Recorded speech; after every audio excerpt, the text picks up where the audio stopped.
What is going on, everyone? My name's Boit, and I'm back with some more Age of Mythology, the Titans action. Spawning in the blue color, playing as Hades. His name is Smol Camel. His opponent today in the red color, playing as Gaia. His name is Hagrit.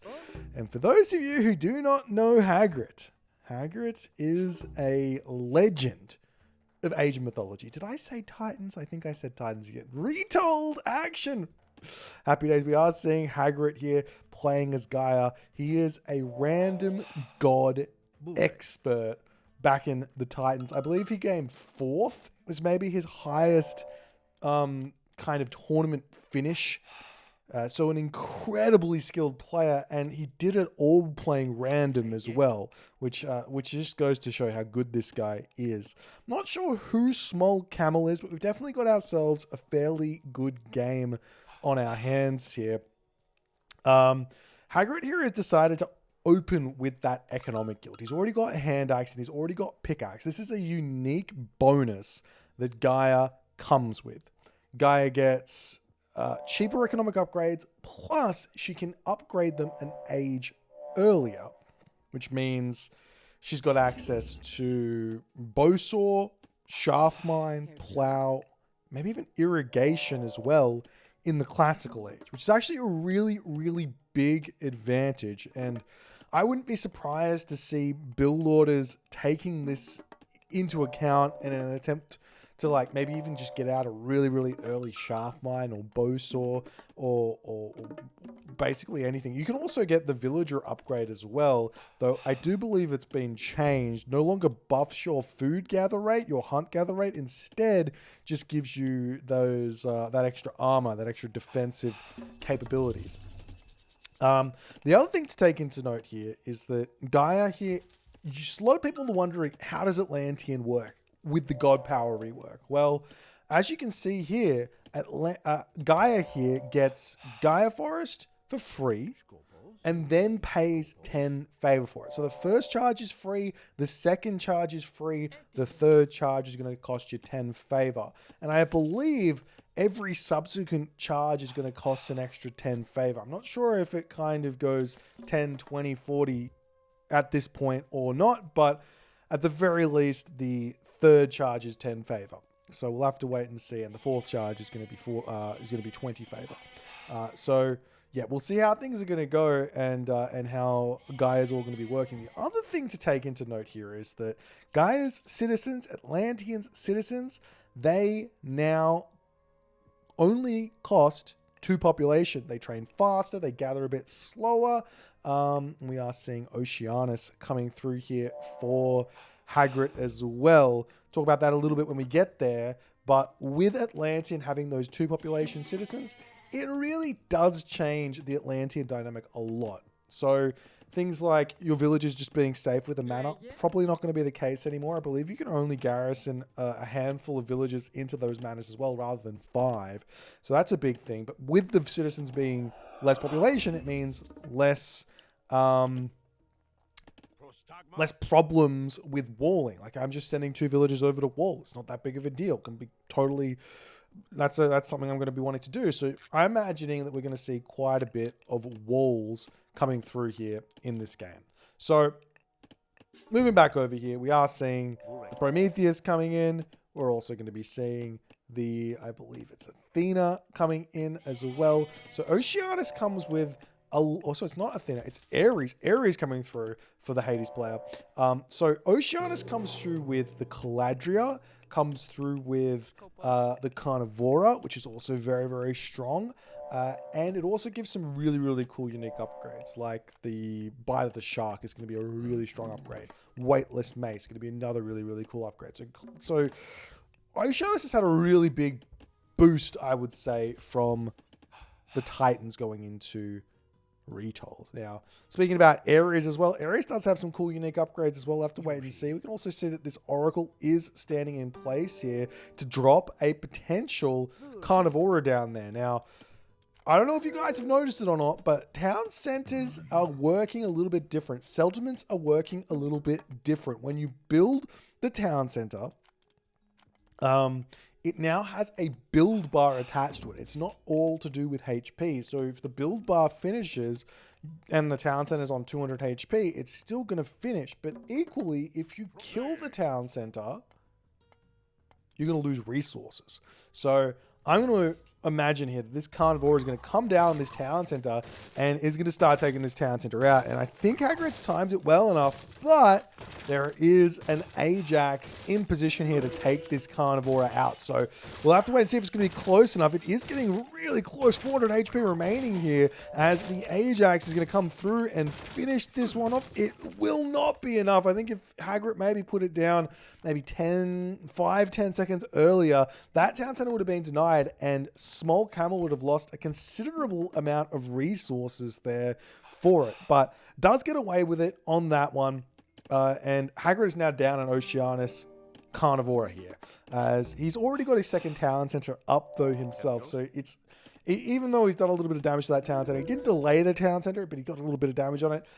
Hagrid's still in a perfectly fine position because he's managed to get his own town center up. So this is going to be something you're really going to have to keep in the back of your mind when playing against not only Gaia, but also Uranus as well, who has access to Oceanus. When you're playing against Oceanus here, is that you need to keep a hero back to defend against that potential Carnivora usage there. So you can't just blindly send your heroes forward to harass the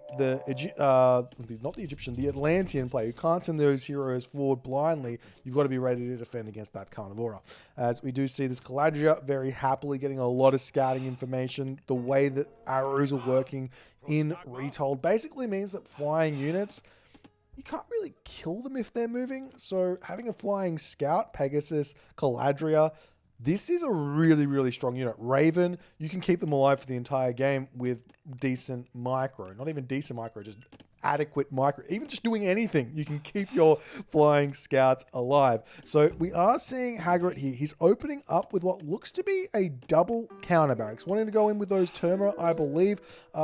You've also got access to Catapulti, which are doing really, really well, as we are seeing these Terma going to come through, sniping one of those Toxotes here. You can actually see that Hagrit's doing something really, really cool. He's actually animation canceling these Terma ever so slightly. And the way you do this is once you see the projectile leaving the ranged unit, you can move that unit. That's not stuck there like it is in the Titans. So Hagrid's able to catch up to those Toxotes and take them all out, even though they were running away and potentially probably could have dodged those arrows if they were a little bit further away. But Hagrid does manage to get them, and that's going to be a big win for him, as he's already getting himself a third town center behind this. He sees his opponents booming, so why not go for it himself as the Cyclops comes in. This is a Hero Citizen. The Hero Citizen does have ×3 damage, so doing something like 33, I'm not sure if it's 33 or if it's 44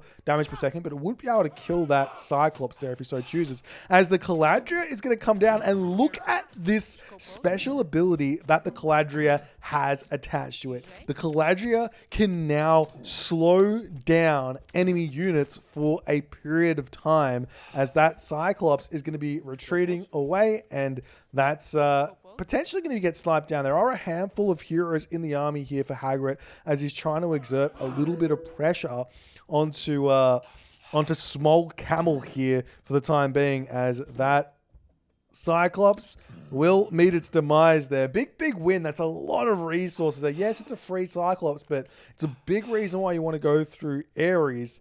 And as it falls, that's going to be the end of that chapter there. As the military barracks are coming down, I wouldn't be surprised to see some heroic ages coming through here from both players. You can actually see the Hades player is gearing up for it already.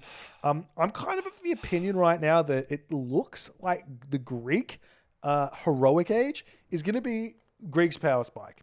I don't think that Greek is that good in the classical age anymore. So semi-fast heroics, 2 town center fast heroics, into like Nemean Lions, Hydras, Manticores. I feel like that's going to... What is this? How did Hagrid do that? He's caught the Achilles out. He has wedged that Achilles in, and it cannot escape here. The Terma will be able to take that Achilles out, and the Caladria is sitting there healing that that Terma, so not going to be able to pick those ones off either. What a play by Hagrit there. Looks like, I'm not sure if you could call that, is that a pathing bug, or is that just intentional? Not 100% sure, but we'll see what's going to happen here moving forward. As Hagrit just getting... Wait, what is this? Oh, I've heard about this. There is a video out there. I encourage you to go and check it out. It's by... I can't say it. The Australian pronunciation is for fuck's sake, but it's not pronounced by that. Excuse my French, it's all my Australian. For fuck's sake, I don't even know. Fof. I'll put a link in the description below. She put a whole bunch of really, really cool changes in. What Hagrid did there is called pre-queue. You can queue up a technology to take over the queue. I believe you right click on the technology to make it happen. So you can pre-queue your age up and start that one a little bit earlier than having to wait for your villager to be trained or your military unit to be trained. You can, or finish training, you can actually start that one just as you hit the resources. It's kind of like, in a way, it's kind of like auto queue for technologies. So a lot of people complaining about no military auto queue. No worries, you've got technology auto queue in the building. So that can actually be a really, really big help for a lot of people. Remember that right click there. Check the video out in the description box below. As Smol Camel a little bit housed here, but he is also... is he going to the next stage? I don't think he's going there just yet. He must have it queued up in one of the town centers or something, because he's got no resources left in the bank. Wait, he's got 8 villages on favor. He's got 2 Cyclops. Is he going? He's going mass Cyclops. Oh, this is something I was super excited to see about. I'm not exactly sure how it works, but the Cyclops upgrade, Will of Kronos is the Titans upgrade. I think it's called Will of Kronos. What's this upgrade? Rhea's gift is coming in as well. I'll talk about those Cyclops a little bit later, but this one here is going to be making all of the technologies of that Hagrid's got access to free. But not only that, it's going to be refunding all the favor he's already spent. So he's going to get an excess amount of favor coming in. And yes, here's the upgrade. It is still called Will of Kronos. Got one right for me. Yes, so this one here gives your Cyclops not only a boost to the throw damage, but more importantly, gives the Cyclops area of effect damage. So if your Cyclops gets in onto a whole bunch of clumped up units, it's really going to be able to get a huge amount of damage on. At least that's what I expect to see. We'll have to wait and see what is actually going to be happening there, as the Cyclops does get traded there. Trade is still working exactly the same, as the Behemoth cleans up 2 of those Sentinels in that base there. Whole bunch of idle villagers here, and we do finally see Aphrodite coming in. And with all these villagers on favor here, what Smol Camel can do, even though he's already teched into the Will of Kronos, I'm kind of a little bit confused as to why he's going for Cyclops and going for the Heroic Age. It will make a lot more sense for him to just go for a whole bunch of Nemean Lions here, as we do see a couple of upgrades coming through here for Hagrid. It looks like he's also going for a whole bunch of pre-queues here, which is really, really interesting. He can actually pre-queue his economic upgrades as well. This is something that might be a really big assistance here, so you don't forget about them. You just know you want to get them when you can afford them, and then you just click pre-queue them, and they're just going to come through. This is actually kind of crazy, as we do see Hagrid here going for a little bit of micro on those Toxotes here. He's only grabbed a handful of Toxotes, sorry, not Toxotes, a handful of Terma to take those Toxotes out in the back line there, managing to not overkill any of them and just clean them all up, while the rest of his Terma does work there, as the Cyclops is coming in. But those Galadriel are sitting over the front there, slowing that Cyclops down. Not only slows the speed down, but also slows that rate of fire down as well. Curse getting dropped down onto that one, as it does look like Smol Camel is coming out in front in this fight. He is slightly behind on the population at the moment, but he's got less villagers, so his military count here is sitting with a slight advantage at the moment. It's the Nemean Lion going to be coming in, going to be stunning all of those units with that roar coming through. If Smol Camel can keep this pressure up, he should be able to push through here, take this palace out, and basically make this game really, really challenging here for Hagrid. Hagrid's got an incredible score lead at the moment here. He's got a lot of resources in the back. He's got a lot of technologies. He's got everything he needs here to have some success. As the Cyclops are now going to start moving forward, going to be able to take down the palace, and we'll see if he's going to be able to. We're also seeing a whole bunch of upgrades. Masons coming through as well will help keep this palace alive. I don't see any sort of units coming in for Hagrit to repair this palace just yet. You obviously have got that regen, I think. Well, do we have the regen, or is he repairing it? There was regen for Gaia's buildings in the Titans.